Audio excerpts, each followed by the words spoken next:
Love Stories.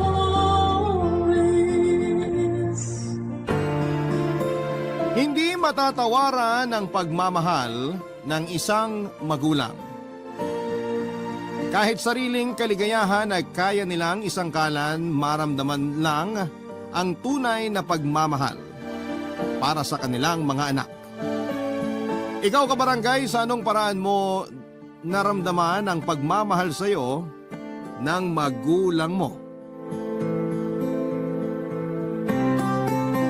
Dear Papa Dudut, mapagpalang araw po sa inyo at sa lahat ng mga nakikinig ngayon dito sa Barangay Love Stories. Simula po nang magkasama kami ng nanay ko ay isa na rin sa naging bonding namin ang pakikinig ng mga kwento ninyo. Sa katunayan nga po ay nagpaparamihan pa kami ng mama ko ng napakinggang kwento sa Spotify at YouTube channel ninyo. At every time na nakikinig kami ay para na rin po kaming nanonood sa TV dahil magagaling din po ang mga voice actors sa inyong programa. Tawagin niyo na naman po ako sa pangalang Minet. 30 years old ako na mangyari ang kwento ko at taga-Subic, Zambales po ako noon. Pero ngayon ay nandito na ako sa Maynila. Kung ano man yung dahilan ng pag-alis ko ay ikakwento ko na lamang po sa inyo. Pero bago yon ay gusto ko lamang pong i-describe ang itsura ko para kahit papaano ay magka-ideya yung mga nakikinig ngayon. Maputi po ako, hindi katangusan ng ilong, singkit ang mga mata na nakuha ko sa tatay kong Japanese. At mahaba ang alon-alon kong buhok. Napansin ko nga po na karamihan sa mga sumusulat sa inyo ay naghahanap ng mga artistahing medyo nahahawig sa kanila. Kaya naisip ko pong humanap din po ng sa akin. Hindi naman sa kamukhang kamukha pero may anggulo lang na nahahawig ako kay Kate Valdez. Tungkol naman sa tatay ko ay hindi ako nagkaroon ng pagkakataong makilala ito dahil masyado pang bata si mama noong ipinagbuntis niya ako. 16 years old pa lamang siya noon at hindi rin siya pinanagutan. Tawagin niyo na lamang po si mama sa pangalang Amanda. Nagkakilala raw sila ng tatay ko nang minsan siyang pumasyal sa Subic Bay. Hanggang sa magkayaan na silang kumain sa labas at kalaunan nga ay may namagitan na sa kanilang dalawa. Ang kaso ay hindi na raw niya nakita ang tatay ko matapos yung huling gabi na nagkasama sila. Nang pinanganak ako ni mama, iniwan niya ako sa mga pinsan niya na batalik ninyang mga kaibigan para lumipad patungo ng Japan at magtrabaho doon bilang isang entertainer. Uli lang lubos na siya at wala ring malapit na kamag-anak bukod sa mga pinsan niyang yon. Bagamat mga prostitute, yung mga pinsan niyang nagpalaki sa akin ay naging istrikta sila at hindi ako pinayagang magka-boyfriend hanggang sa makatapos ng high school. Nagpapadala na lamang noon ng pera si mama para sa pag-aaral ko. Hindi naman siya nagkulang sa suportang pinansyal at nasusunod din ang mga luho ko noong panahon na yon, Papa Dudut. 25 years old na ako nang umuwi sa Pilipinas si mama at hindi na muli pang bumalik sa Japan. Ginamit niya yung naipon niyang pera para magpatayo ng maliit na beer house. Kasama niya sa negosyo ang boyfriend niya. Nakapag-college naman ako at nagtapos sa kursong hospitality management pero hindi ko yon ginamit para maghanap ng trabaho. Puro gala, gimmick with friends ang ginawa ko at nagagawa pang mag-travel. Hindi pa rin ako nagkatrabaho kahit nasa hustong edad na rin po ako noon. Kampante kasi ako noon dahil sa suporta ni mama at pakiramdam ko ay hindi ko pa naman yon kailangan. Hanggang sa hindi ko na lang namalaya na 5 taon na akong ganon lang ang pinagkakaabalahan sa buhay, Papa Dudut. Mula nang mag-for good na si mama dito sa Pilipinas ay doon na ako tumira sa bahay na nabili niya sa Subic. May kaliitan lamang yon, may 2 kwarto at iisa lang ang banyo. Maayos naman kami noong una hanggang sa unti-unti na kaming nagkaroon ng sumbatan. Kaya napilitan na akong maghanap ng trabaho, Papa Dudut. Swerte naman akong natanggap bilang waitress sa isang restaurant na pagmamay-ari ng boyfriend at kasosyo ni Mama sa beer house na si Joko. 40 years old pa lamang ito noon at mas bata ng 6 na taon kay Mama. At si Joko nga ang dahilan kaya natanggap ako sa restaurant kahit na wala pa akong experience sa pagtatrabaho, Papa Dudut.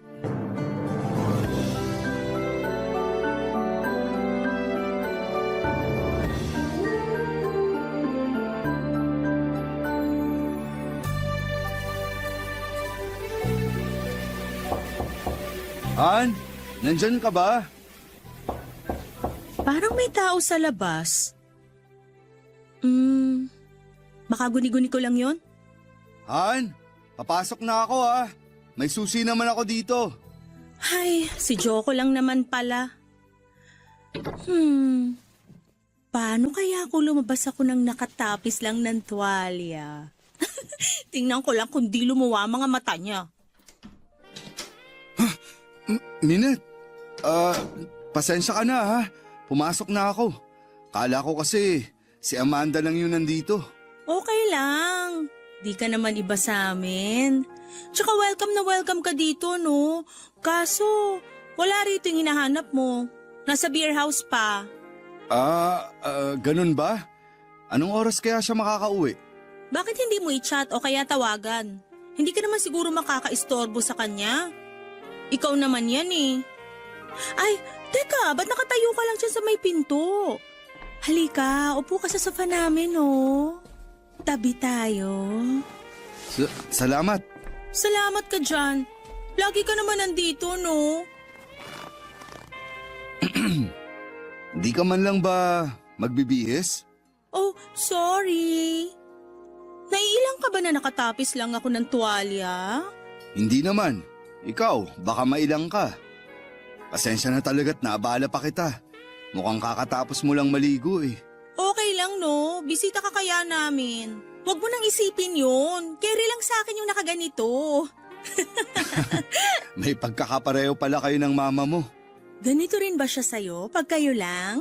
Oo. Minsan nga, wala pa kahit Huwag mo anong... nang ituloy. Kung ano lang yung itatanong ko, yun lang ang sasagutin mo. Okay ba yon? May tatanong ka pa pala. Ano to, interview? Hindi naman. Na-curious lang ako kung paano kayo nagkakilala ng nanay ko. Hindi ko naman kinakahiya na entertainer siya eh. Gusto ko lang malaman kung... Parang alam ko na kung ano yung tinutumbok mo. Yung gusto mo bang itanong kung naging customer ako ni Amanda? Nakuha mo. Galing mo doon. Nagkakilala kami sa Japan nung nagkaroon kami ng 3-day trip doon. Tapos, may pinuntahan akong bar kasama yung mga kaibigan kong Hapon. At doon ko nga siya nakilala. In-entertain niya ako. Mabait naman siya at nagustuhan ko rin siya agad. Pero aware ka naman siguro sa edad niya, no? I mean, mas matanda siya kesa sa'yo. Tungkol dyan, hindi naman siya nagsinungaling sa akin. Sinabi niya agad yung totoong edad niya nung nagkaka-interest pa lang ako sa kanya. Ang totoo nga niyan, hindi ako naniwala nung sinabi niyang 46 na siya. Kung paglalapitin kasi kayong dalawa, parang nakatatandang kapatid mo lang siya eh. Ganon? Eh ako, kung di mo alam yung totoong edad ko, ilang taon na ako sa tingin mo? Parang mukha kang 25. Ikaw talaga? Pinapakilig mo ko. Ha? Wala. Natuwa lang ako sa sinabi mo. May tatanong din sana ako sa'yo. Ano naman yon? Bakit hindi ka pa nagkaka-boyfriend? Actually, nagkaroon na. Hindi lang alam ni Mama at saka nung mga tita ko na nagpalaki sa akin. Bakit sinekreto mo pa sa kanila? 30 ka na nga eh. Kung tutuusin, pwede ka nang mag-asawa. Kaya sigurado ako na di ka na nila pakikialaman pa. Kala mo lang yun. Sa sobrang strikta ng mga tita ko, sure ako nakikilatisin muna nila yung magiging boyfriend ko. Eh yung unang boyfriend ko noon, di rin naman kami nagtagal. Wala pa nga kaming 2 buwan nung nag-break kami. Talaga? Nakakailang boyfriend ka na ba? 3. 3? Tapos lahat yun? Di alam ni Amanda? Oo nga. Ang OA mo ah. Parang gulat na gulat ka pa obvious naman na may pagka-wild ako. Sabi ko nga. Papadudod 5 years na sila ni Mama pero duda pa rin ako noon kay Joko. Kaya naman tuwing may pagkakataon ay palagi akong may ginagawa para itest kung gaano siya kaloyal sa nanay ko. Noong nagkausap kami ay hindi ko naman talaga intensyon na akitin siya para magustuhan niya ako. Ang gusto ko lang malaman ay kung madadala pa rin siya noon sa pangaakit ng ibang babae kahit mahal na mahal niya si Mama. Hindi bang kami malapit ng nanay ko sa isa't isa ay hindi ko rin naman gugustuhin na paglaruan na lamang siya ng sinumang nakakarelasyon niya. Hanggang sa umabot na ako sa puntong inakit ko na si Joko. Kami lang kasing dalawa noon ang laging naiiwan sa bahay dahil busy sa beer house ang nanay ko. Madalas na siyang pumupunta sa amin at doon na rin natutulog. Dinaan ko lang sa inuman noong oras na yon yung pangaakit ko sa kanya. Hindi ko naman inaasahan na mauuwi sa kama at may mangyayari sa aming dalawa ng gabing yon. Nang mahimasmasan ako ay buti at hindi pa nakakauwi ang nanay ko. Kaya napabalikwas ako. Sinabihan ko si Joko na huwag na lang babanggitin kay Mama ang nangyari at kalimutan na lang din namin yon. Sobra ko na guilty sa ginawa ko at nadala na rin kasi ako noon ng kalasingan. Ilang beses kong sinubukang sabihin kay Mama yung tungkol sa pangaakit ko kay Joko pero hindi nagtutugma yung oras namin. Tulog na ako tuwing uuwi siya at sa umaga naman ay lagi rin siyang wala. Hanggang sa naisipan ko na lamang napuntahan siya sa beer house at doon na rin kausapin. Pero hindi ko inaasahan na maaabutan ko siyang may kalampungang lalaki. Alam ko naman na entertainer siya noon sa Japan pero dahil may sarili na siyang beer house, hindi naman niya kailangan na mag-entertain pa ng customers. Kaya sa tingin ko ay karelasyon niya ang lalaking na tiyempohan kong kalampungan niya noon. Naisip ko noon na patas lang naman pala sila ni Joko. Kaya sa halip na makonsensya ay in-enjoy ko na lamang yung mga nagawa namin. Binawi ko ang desisyon ko na iwasan na si Joko dahil aminado naman ako noon na gusto ko na rin palagi siyang kasama. Umabot yon ng ilang buwan na hindi pa rin nalalaman ni Mama Papadudot ang nangyari sa aming dalawa.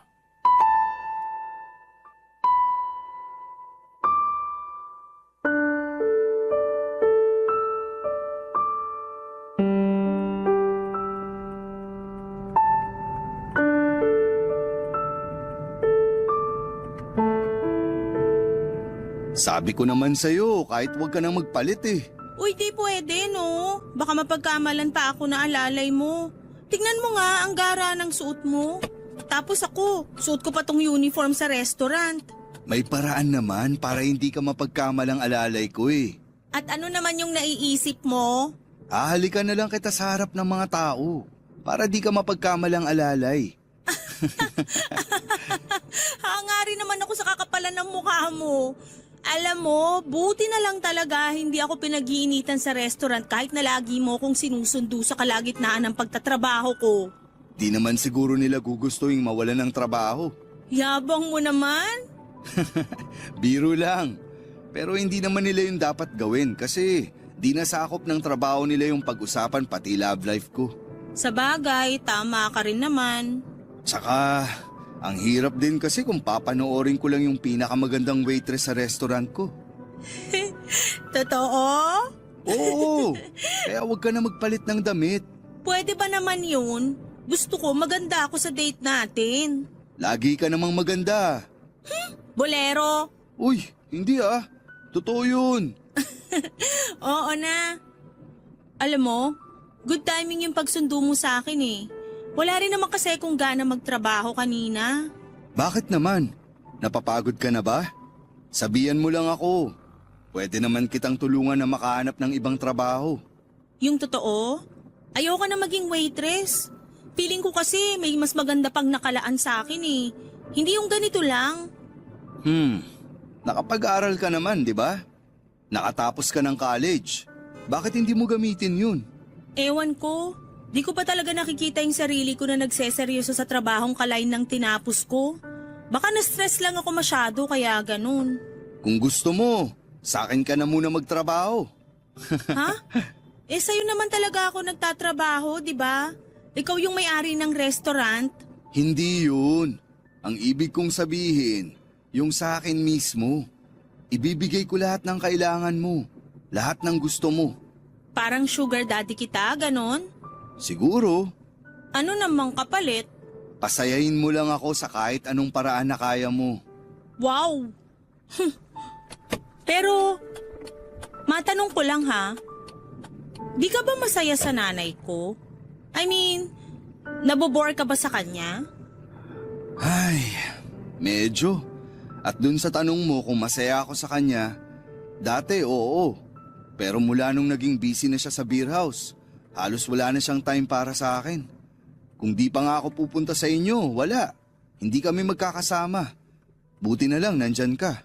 Alam mo, kung ano man yung naging pagkukulang sa'yo ni Mama, pupunan ko yun. Kasi magkaiba kami. Ako, ikaw yung priority ko. Si Mama, yung beer house. Di ba masaya yon? Gusto ko yan. Basta, sabihin mo lang sa akin kung anong gusto mong bilhin o kung saan mo gusto pumunta. Huwag lang sa ibang bansa ha. Baka kasi magtaka si Amanda kapag matagal tayong nawala. Oo na.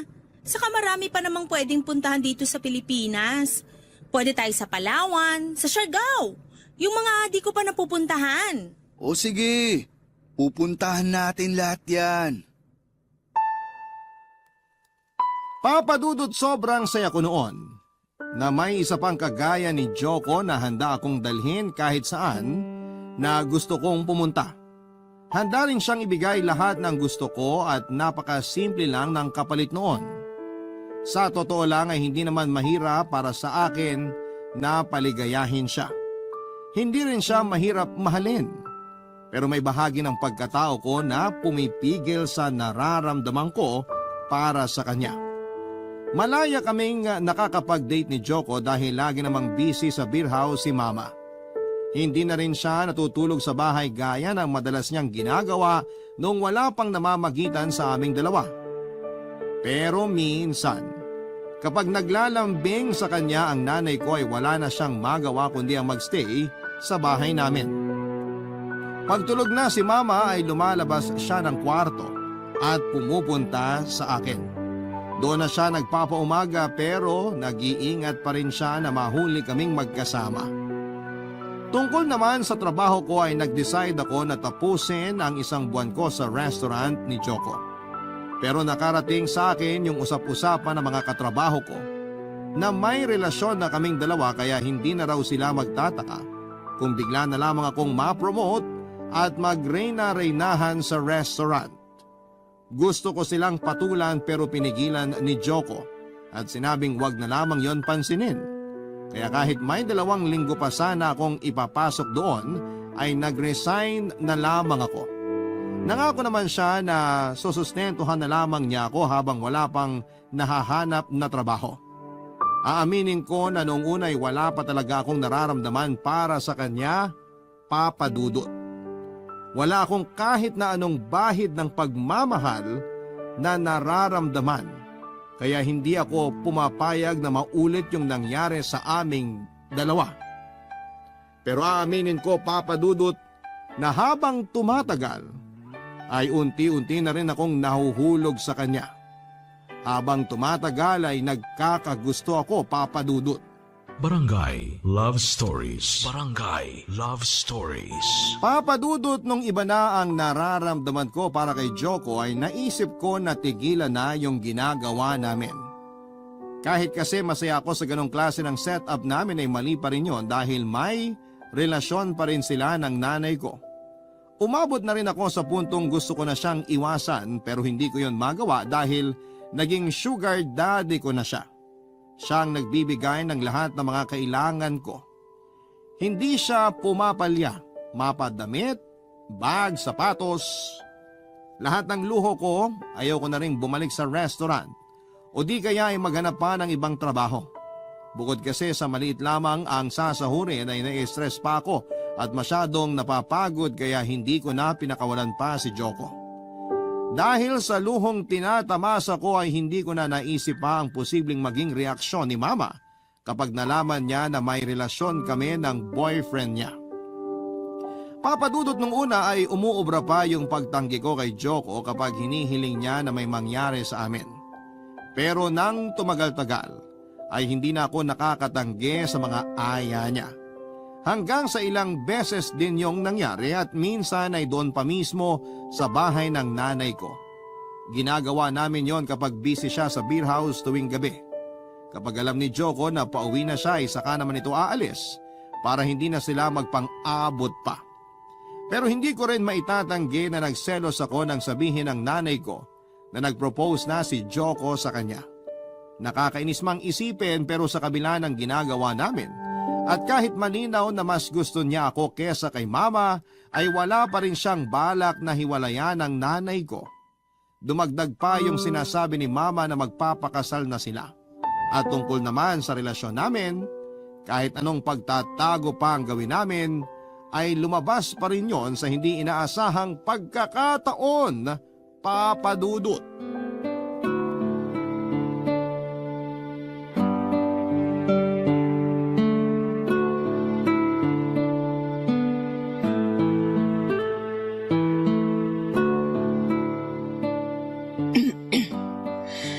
Kumusta naman yung trabaho mo sa restaurant ni Joko?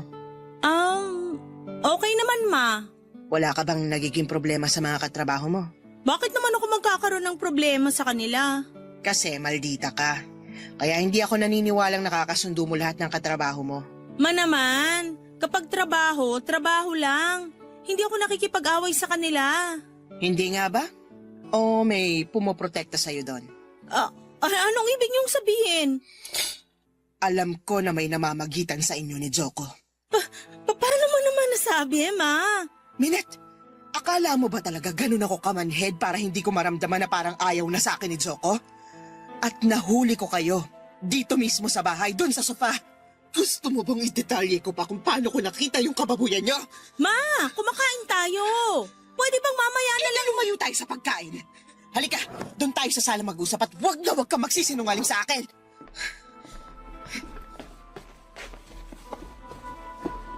Ngayon wala na tayo sa pagkainan. Sige, magsalita ka. Ipaliwanag mo sa akin yung nakita ko na pareho kayong walang saplot dito sa sala habang... Paano? Umuwi ako na ng maaga. Para sana makasabay naman kita sa paghahaponan. Akala ko kasi pagod na pagod ka lagi sa trabaho mo at halos di na tayo nagkikita. Pero iba yung inabutan ko. Gusto mo malaman kung ba't ko yun ginawa? Ginawa ko yun para malaman ko nung klase ng lalaki yung balak mong pakasalan. Pero anong ginawa niya? Pinakitaan lang ng konting laman. Ayun, bumigay na. Hindi ko intensyon na agawin siya sa'yo, Ma. Ayokong masira kayo pero sa ginawa niya, pakakasalan mo pa rin ba siya? Hindi kanya deserve. Manloloko siya. Anak, Bakit, Ma? Hindi ka ba naniniwala sa akin? Anak mo ako. Alam ko matagal tayong hindi nagkasama at hindi rin maganda yung relasyon natin pero hindi ko naman hahayaan na mapunta ka lang sa ganong klaseng lalaki. naniniwala ako sa'yo, anak. Pero hindi mo naman kailangan isangkalan yung sarili mo, lalo na yung katawan mo. May nangyari pa rin sa inyo ni Joko. Paano kung mabuntis ka? Ma, wag niyo na akong alalahanin. Nagpipilis ako. Tsaka boyfriend mo pa rin naman si Joko kaya nag-ingat ako. Pero nak, may tatanong lang sana ako sa'yo. Huwag mo sanang mamasamahin. Ano yun, Ma? Isang beses lang ba na may nangyari sa inyo ni Joko? Ayos ka lang ba? Ayos lang ako, Ma. Baka naman masyado mo nang inaabusong sarili mo sa trabaho. Sabi sa akin ni Joko, panay overtime ka pa raw. Sinabi niya yon? Oo. Nak, hindi mo naman kailangang bugbugin yung sarili mo sa kakatrabaho. Alam kong nagkasagutan tayo nung nakaraan, kaya napilitan ka ng maghanap ng mapapasukan, pero baka naman magkasakit ka na sa ginagawa mo. Okay lang talaga ako, Ma. Huwag niyo na akong alalahanin. Ikaw pa nga dapat yung pagsabihan ko kasi masyado ka nang busy sa beer house. Parang hindi ka na nga nagpapahinga eh. Kaya ko naman sarili ko. Yung tanong ko kanina, hindi mo pa sinasagot. Ma naman, syempre, Isang beses lang may nangyari sa amin. Nung nakita mo kami, yun lang yun. Rosa, pasensya ka na ako na pagdudahan ko pa yung intensyon mo. Hayaan na natin yun, Ma. Ano, kain na tayo uli. Mabuti pa nga. Papa Dudut, ganun lang kabilis natapos yung drama namin ng nanay ko ng gabing yon. Hindi ko alam noon kung naniniwala nga ba talaga siya sa mga sinabi ko. Pero kumapit ako sa katiting na pag-asang hindi niya kami mabubuko ng boyfriend niya. Pero kahit nakalusot ako sa mga paratang niya, alam ko na hindi pa rin ako ligtas kapag kinumpronta na niya si Joko. Umiwas ako kay Joko, ilang beses pa itong nag-message at tumawag sa akin. Pero hindi ko na yon sinasagot pa. Hindi rin ako nag-i-stay noon sa bahay para hindi niya ako malapitan. Hanggang sa dumating na nga ang araw na kinakatakutan ko, Papa Dudut. Kinausap ni Mama si Joko at kinumpronta tungkol sa ginawa naming dalawa. Doon ko napagtanto na naniwala nga sa akin ng nanay ko pero gaya ng inaasahan ko. Nagsabi ng totoo ang boyfriend niya kaya lumabas na rin ang totoo na may relasyon kaming dalawa. Nalaman na rin niya na hindi lang isang beses na may nangyari sa amin ni Joko at ang mas malala pa. Inamin nito na sa aming dalawa ni Mama ako na ang mas mahal nito at gustong makasama. Galit na galit si Mama sa ginawa kong pagsisinungaling kaya hindi na siya nangiming palayasin ako sa bahay. Dahil kahit si Joko ay hindi ko na malalapitan. Lakas loob akong bumalik sa mga tiyahin kong nagpalaki sa akin para doon muna pansamantalang makituloy ng mga oras na yon. Pero noong nalaman nila ang tungkol sa pakikipagrelasyon ko kay Joko at ang panlolokong ginawa ko kay Mama ay hindi nila ako kinonsinti. Pinagsabihan nila ako at kinumbinsin na gawin ko kung ano ang tama, Papa Dudut.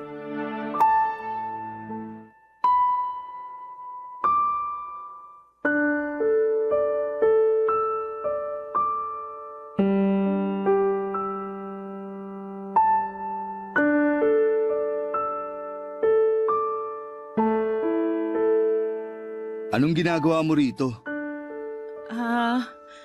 Pwede ba tayong mag-usap?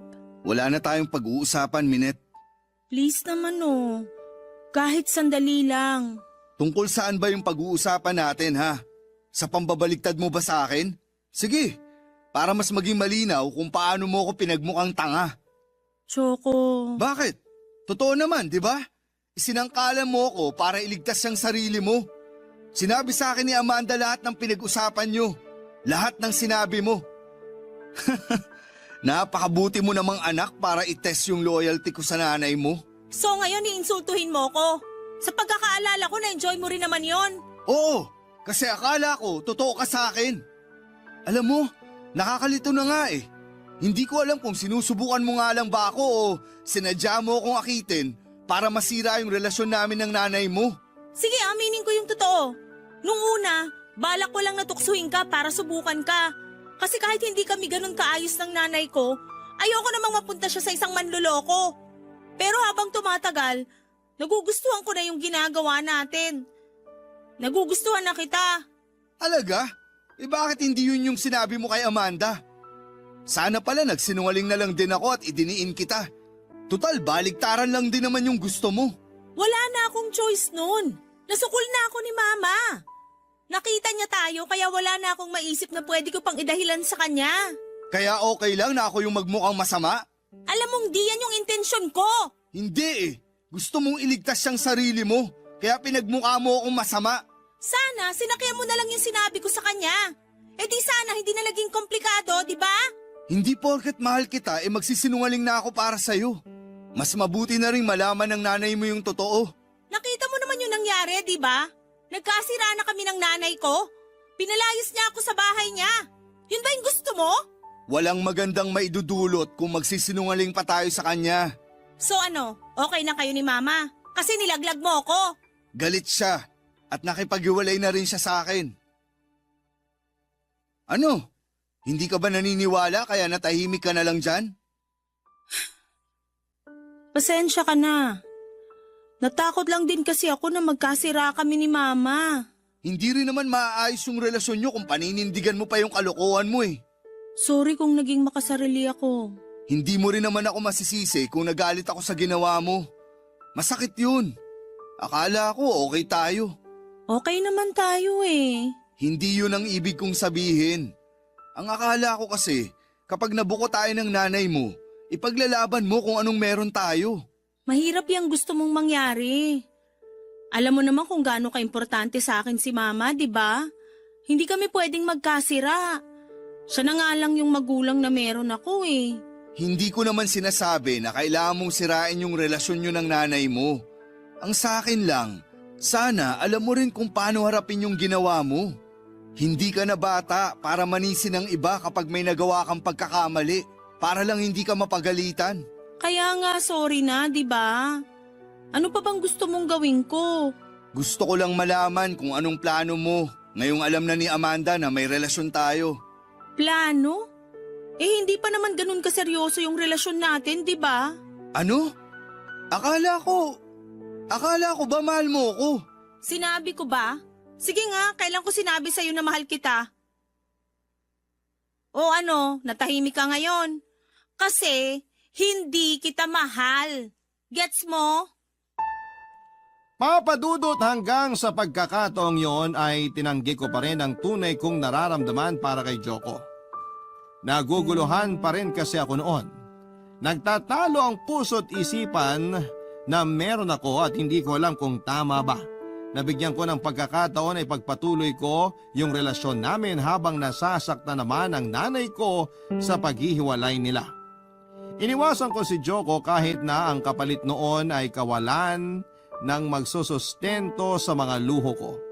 Sinubukan kong maghanap ng ibang trabaho at marami akong inaplayan pero sa isang supermarket ako natanggap bilang kahera. Pinagtiyagaan ko ang mababang sahod roon na pinagkakasya sa pagrenta at iba pang mga gastusin. Sa unang 2 buwan ay nagpatuloy ako sa pagtatrabaho pero habang patagal ng patagal ay nagigipit na rin ako noon, papadudot. Masyado akong nanibago na wala ng sugar daddy na nagbibigay ng lahat ng kailangan ko. Kaya naman sa halip na magpakatinuna ay muli na naman akong nakaisip na gumawa ng kalokohan. Sinubukan kong humanap ng bagong sugar daddy sa isang dating app. Hindi yun naging madali nung una, may mga nakilala naman ako pero lagi kong hinahanap sa kanila yung mga katangian ni Joko. Hanggang sa may isa nga akong nakilala na mabait din at handang ibigay ang lahat ng luho ko, papadudot.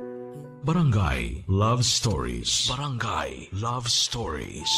Papadudot nakilala ko ang Phil-Am na si Nathan.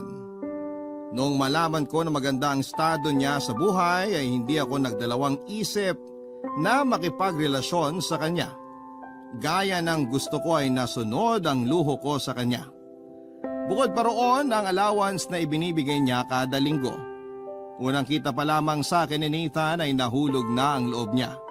Kaya naman tumagal ang relasyon namin kahit na hindi ako pumapayag na may mangyari sa aming dalawa. Ewan ko ba, papadudot. Gwapo naman si Nathan at alam ko na mabuti rin siyang tao. Pero wala akong maramdaman kahit konting kilig man lang sa mga ginagawa niya.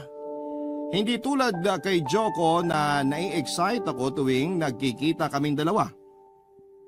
Hanggang sa may isang pagkakataon na lumabas kami ni Nathan para mag-date sa isang restaurant kung saan ko nakita si Joko kasama si Mama.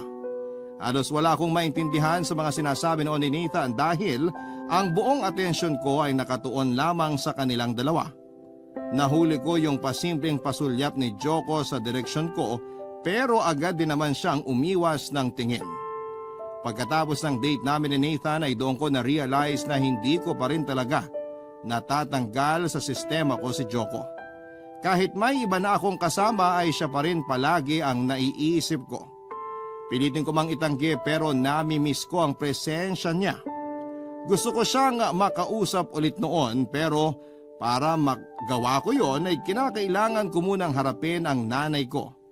Pero tuwing naiisip ko yung ginawa niyang pagpapalayas sa akin, bumabalik din yung sama ng loob ko sa kanya.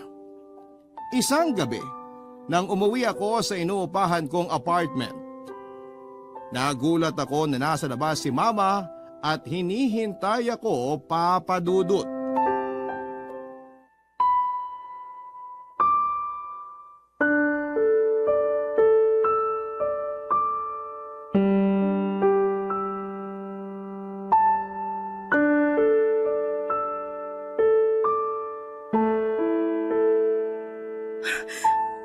Ma, anong ginagawa niyo rito? Tsaka, paano niyo nalaman na dito ako nakatira? Nasabi sa akin ng mga tita mo, anak. Sa loob na lang tayo mag-usap.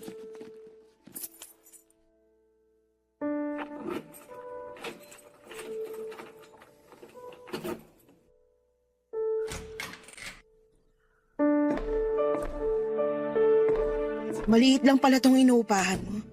Ayaw mo bang bumalik na lang sa bahay? Maupo muna kayo dyan sa sofa.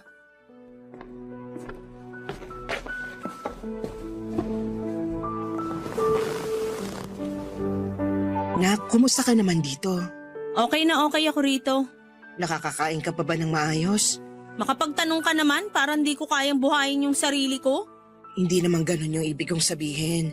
Baka lang kasi wala ka ng oras na magluto kasi pagod ka na sa trabaho. Pwede ba? Huwag kang umakto na parang concerned ka pa sa akin. Pinalayas mo nga ako, di ba? Kaya di mo kailangang magpanggap. Anak, please naman. Kung nandito ka para makipag-ayos sa akin, hindi na kailangan. Mas okay nga ako pag malayo sa'yo eh. Sa inyo ni Joko. Nga pala, nakita ko kayo sa restaurant last week. Mukhang okay na kayo ah. Nagkabali ka na ba kayo? Humingi na ng tawad sa akin si Joko pero magkaibigan na lang kami ngayon. Ikaw, hindi ka ba nagsisisi sa ginawa mo? Seryoso ka ba? Bakit naman ako magsisisi kung tutuusin nga? Patas lang naman kayo ni Joko. Nagloko ka rin naman. Nakita kita sa beer house. May ka-table kang lalaki at sigurado ako na hindi yun basta customer lang. Minette, alam mo naman kung anong trabaho. Oo nga pala. Prostitute ka. Kaya bakit pa ako magtataka? Dahan-dahan ka sa pananalita mo. Yung trabaho kong yun ang bumuhay at nagpaaral sa'yo. Nandito na naman tayo sa sumbatan drama mo, Ma. Alam mo, kung isusumbat mo lang din naman lahat ng nagawa mo para sa akin, sana di ka na lang nagpakamagulang. Pwede mo naman akong pinamigay na lang nun kina tita. Wala kang alam sa pinagdaanan. Gasgas na yan! Lahat naman tayo may makabagbag damdaming kwento kaya di mo na yan magagamit sa akin. Sige, hindi ako magkukwento. Mas mabuti pa nga na wala kang alam sa nangyari. So bakit ka nga nandito? Nandito ako para alamin kung sino yung lalaking kasama mo nung nakita kita sa restaurant. Anak, kung nagigipit ka ngayon, pwede namang Ma, kitang... please! Huwag niyo nang pakialaman pa yung buhay ko. Matanda na ako at kaya ko na magdesisyon para sa sarili ko. Hindi kita kailangan. Wala akong masamang intensyon sa sinabi ko. Gusto lang kitang paalalahanan. Tigilan mo na yung paghahanap mo ng sugar daddy. Kung kailangan mo ng pera, bibigyan kita ng allowance mo. Hindi mo na kailangang magpagamit sa lalaki para sustentuhan ka. Hinayaan lang naman kita magtrabaho para sana matuto ka at maranasan mo kung gaano kahirap kumita ng pera. At hindi naman yun nangyari. Tama? Anak, please naman. Ayoko lang na matulad ka sa akin. Para sabihin ko sa'yo, magkaiba tayo. At hindi ako matutulad sa'yo. Bakit? Akala mo ba nagpapagamit ako kay Nathan? Anak, sa una lang yan. Kukunin niya lang yung tiwala mo pero kapag tumagal na, hindi ka na makakatanggi sa mga gusto niyang ipagawa sa'yo. Kaya please anak, umuwi ka na sa atin. Kung kinakailangan kong bayaran lahat ng nagastos ng lalaking yun sa'yo, gagawin ko para tigilan ka na niya. Umalis ka na! Sige, aalis na ako. Pero sana pag-isipan mo yung sinabi ko, anak. At bago ko umalis, may gusto pa sana akong sabihin sa'yo. Ano pa? Sana tinanggap mo na lang si Joko. Mabuti siyang tao. At kung siya talaga sana yung gusto mo, mas mapapanatag ako. Papadudot na paluha ko sa mga sinabing yon ng nanay ko. Hindi ko akalain na manggagaling yon mula sa kanya dahil alam ko naman kung gaano niya kamahal si Joko. Pero dahil sa mga nangyari ay mas lalo akong napaisip. Doon ko napagtanto kung gaano ko ka-unfair sa nanay ko at pati na rin sa lalaking natutunan ko nang mahalin. Pagkatapos ng pag-uusap namin ni Mama ay parang nalinawan ako kahit papaano. Kaya naman nang ayain ulit ako ni Nathan para mag-date ay tinanggihan ko na siya. Hindi ko na rin sinagot lahat ng mga tawag niya at hindi na rin ako nag-reply sa mga mensahe niya. Hanggang sa umabot na ng halos 1 buwan ang hindi ko pagpansin sa kanya.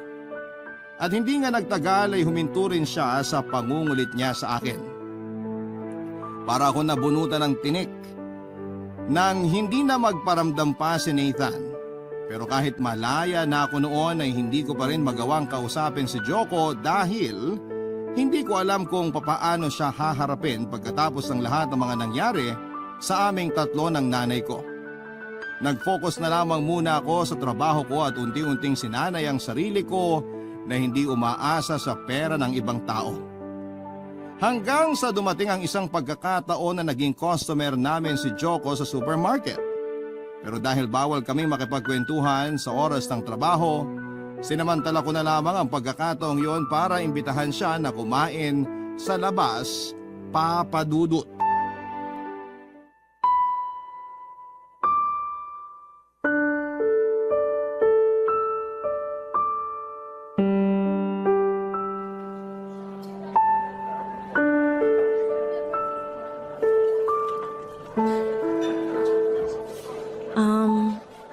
Joko, salamat ha. Nakapunta ka. Siyempre naman. Minsan ka na nga lang manlibre. Tatanggihan ko pa ba? Pasensya ka na ha. Ito lang kasi yung kaya ko. Alam mo naman, dami ring gastusin tapos di pa kalakihan yung sinasahod ko. Ano ka ba? Okay lang. Di naman ako nagrereklamo. Tsaka na-miss ko rin talaga kumain sa fast food. Kumusta ka na nga pala? Eto, nag-a-adjust pa rin sa pagiging independent ko. Nagalok naman ng tulong sa akin si Mama pero tinanggihan ko. Galit ka pa rin ba sa kanya?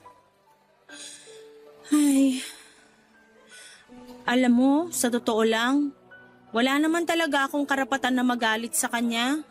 Ako yung may kasalanan, hindi siya. Siguro, nadala na lang din ako ng pagtatampo ko nung matagal siyang nawala kaya nung nagkasagutan kami, sumabog din ako. Huwag mo sanang mamasamain pero tama ka. Hindi ka dapat magalit kay Amanda. Alam ko lahat ng pinagdaanan niya bago siya makauwi dito sa Pilipinas. Nga pala, may nabanggit kasi siya sa akin na pinagdaanan niya raw nung nagtatrabaho pa siya. Nasabi niya rin ba yun sa'yo? Oo, yung tungkol dun sa huling customer niya dito sa Pilipinas bago siya mag-Japan. Pwede mo bang ikwento sa akin yun? Pero ibinili niya sa akin na wag kong ikikwento yun sa'yo. Please, Joko. Kapag sinabi mo yun sa akin, promise, pag-uusapan din natin yung tungkol sa ating dalawa. Ay, pero sana di na to makarating sa nanay mo ha. Oo naman. Gusto ko lang talagang malaman. Gusto ko na rin kasing makipag-ayos kay Mama, pero ayoko na magkwento pa siya tungkol sa past niya. Feeling ko kasi malala yung pinagdaanan niya at ikakalungkot niya lang yun. Tama ka. Malungkot talaga yung nangyari. Pinagsamantalahan si Amanda. Sabi niya, makulit daw talaga yung customer na yon at kahit di na oras ng trabaho, sinusundan pa rin siya. Hindi ko na idedetalye kung ano pang nangyari nung gabing yun, pero yun ang pinakadahilan kaya nagmadali na siyang makaalis. Para makalimot sa nangyari sa kanya. Di rin madali sa kanya yung desisyon na bumalik dito sa Pilipinas kasi posible pa silang magkita nung lalaking yun. Kilala mo ba kung sino yung lalaking yon? Kailangan niyang managot sa ginawa niya sa nanay ko. Ay, wala na siya, Minette. Prostate cancer daw yung ikinamatay. Kaya wag na natin siyang pag-usapan. Pinatawad na rin siya ni Amanda kahit wala na siya. Mas lalo tuloy ako nakokonsensya sa ginawa ko kay Mama. Sobrang sama ako. Wala akong kwentang anak. Napatawad ka na rin ng nanay mo. Wala na sa kanya yung nangyari. Kaya ka nga niya hinanap eh. Mas nangingibabaw kasi yung pagiging nanay niya sa'yo kaysa sa pride niya. Pagkatapos natin dito, kakausapin ko siya. Sasamahan kita. Salamat ha. Ikaw, kumusta ka na? May girlfriend ka na ba ngayon? Wala pa eh. Masaya pa kasi sa iba yung babaeng gusto ko. Sira ka talaga, no? Ano yun, hihintayin mo silang mag-break? Kung kinakailangan, gagawin ko. Yak, ang drama mo. Madrama pa rin ba kung sasabihin kong ikaw yun? Ha? Ako? Oo. Kaso, may boyfriend ka na eh. Kung si Nathan tinutukoy mo, hindi na kami nagkikita noon. Iniiwasan ko na siya. Mapanakit ka talaga, no? Aminado naman ako doon. Pero binabago ko na yun ngayon. Kung ganun, pwede ba kitang ligawan? Pwede naman. Pero, Pero ano? wag muna ngayon. Kailangan ko kasi munang ayusin yung sarili ko. Gusto ko munang patunayan kay Mama na nagsisikap na talaga ako sa buhay. Kung ganun, hihintayin kita. Kaya mo. Kayang-kaya. Kaya wala nang atrasan to, ha? Papa Dudut, humingi na rin po ako ng tawad kay Joko. Pero kahit gaano ko pa kagusto na pagbigyan siya sa panliligaw niya ay pinigilan ko muna ang sarili ko hanggat hindi ko pa naaayos ang buhay ko. Kinausap ko na rin ang nanay ko at nagkaayos na kaming dalawa. Matapos nga ang ilang buwan ko sa pagiging kahera sa supermarket ay sinubukan ko maghanap ng ibang trabaho sa Maynila. Nagalok naman ang tulong sa akin si Mama kahit sa matutuluyang ko man lang. At dahil sa pangungulit niya ay pumayag na rin ako. Hindi raw kasi siya mapapanatag kung magtsatsaga na naman ako sa maliit na apartment na hindi rin gaanong kasafe para sa tulad ko na walang ibang kasama. Sa ngayon ay isa na po akong casino dealer sa isang sikat na hotel and casino. Masaya naman ako sa trabaho ko at pinayagan ko na rin si Joko na manligaw sa akin at para mas madalas kaming magkasama. Dito na rin siya sa Maynila nag-i-stay.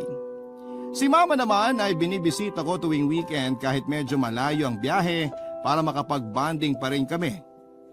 Pero minsan ay siya na ang pumupunta sa akin. Share ko na rin po na meron na siyang bagong boyfriend sa ngayon. Halos magkaedad lamang sila at sa nakikita ko ay masaya naman sila kaya napapanatag na rin po ako. Hanggang dito na lamang po ang kwento ko, Papa Dudut, at maraming salamat po sa lahat ng bumubuo ng Barangay Love Stories at sa Barangay LS 97.1. Mabuhay po kayo and God bless. Ang inyong forever kapuso at kabarangay, Minet. Nagustuhan ng iyong napakinggan? Ituloy yan via live stream sa www.gmanetwork.com/radio. Barangay LS 97.1